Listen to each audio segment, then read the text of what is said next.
What's up, homies? Get it? People that care about their home? Okay. How much does a kitchen remodel cost here in 2023? I have been answering this question about once a week now for the last 5 years. And now you can know the answer to it just by clicking that subscribe button down low. By subscribing, you're going to put yourself in the position of being all knowing about your home, or at least we can be a resource for you to help you stay inspired and stay educated. Okay, now let's get into it. How much does it cost to remodel a kitchen here in 2023? I'm going to give you 3 examples of kitchens so that you can get an idea of what an accurate ballpark might be for you. I'm going to break it down by square footage. Small kitchen between 1 and 200 square feet, which you might find in a townhouse or a smaller single family home. Your kind of typical average 2 to 300 square foot kitchen, which you might find in like your typical colonial style 2 to 3,000 square foot home, or kind of a larger kitchen between 4 and 500 square feet. Like I mentioned in our other bathroom video, if you haven't checked that out and you're interested in remodeling your bathroom, please go check that out. I do the exact same thing in that video with regard to how much it is to remodel a bathroom here in 2023. But what I'm going to do is I'm not going to talk about the outliers. You can go find a laborer sitting outside Home Depot. You can go buy and manage everything yourself. You can even do it all yourself and pay less. But most of us want a quality kitchen to live in, and we don't have time to be a project or a design manager or especially DIY it. Plus, most of the time when it comes to DIY, and no offense, but being a professional that's seen and improved thousands of homes at this point, you can tell the difference. And the saying in the remodeling world is true: you get what you pay for.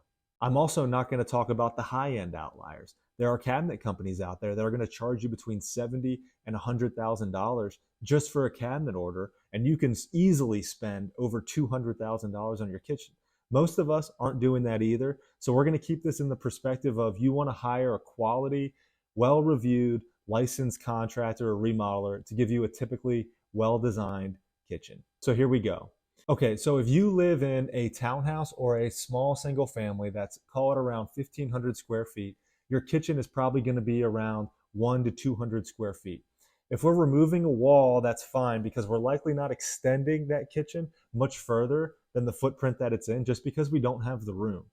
The biggest drivers of cost when it comes to a kitchen are going to be reconfiguration, cabinet order, countertops, and then maybe flooring if we're going to add that in too. We see kitchens this size ranging from about $30,000 to $50,000 depending on layout and selections. A 50K kitchen that's 1 to 200 square feet is going to get you something that's pretty high end and pretty nice. The average for a pro remodeling company to do it, I'd say on a kitchen this size would be closer to around the $40,000 mark plus or minus. Up next, we have our medium sized kitchens. So think of your typical 2 to 3,000 square foot single family home that have an okay sized kitchen. Typically, they're sectioned off by a dining room or a living room. It's very popular to open these up now and create a larger space, which really helps you with resale value too. But more on that in a second. If we just remodeled the existing space and kept your existing footprint, in these homes, your kitchen might range anywhere from 2 to 300 square feet on average, and we're seeing most kitchens in this range come in between $50,000 and $75,000 depending on selections. Finally, modern homeowners don't use houses the same way that our grandparents did. We like bigger eat-in kitchens that flow into a family room and create a larger, more open, entertaining space. It's very common for us to remodel spaces where we extend the kitchen into an adjacent dining or living room, just because most homeowners aren't even using those rooms. Like, I don't know, maybe you're using them for kids' homework, or maybe it's just an extra office in the house. Whatever it may be, the usable square footage, you're just not using those rooms as much. So you can make your house literally bigger by just extending a room like a kitchen, which is a high use room, into a room that you don't use that much anymore. Once you add that additional probably about 100 square feet on, you become a larger kitchen, and that puts you up into the 4 to 500 square foot range. So we're seeing these kitchens come in around $100,000 to $125,000, which puts you really in the category of a larger home.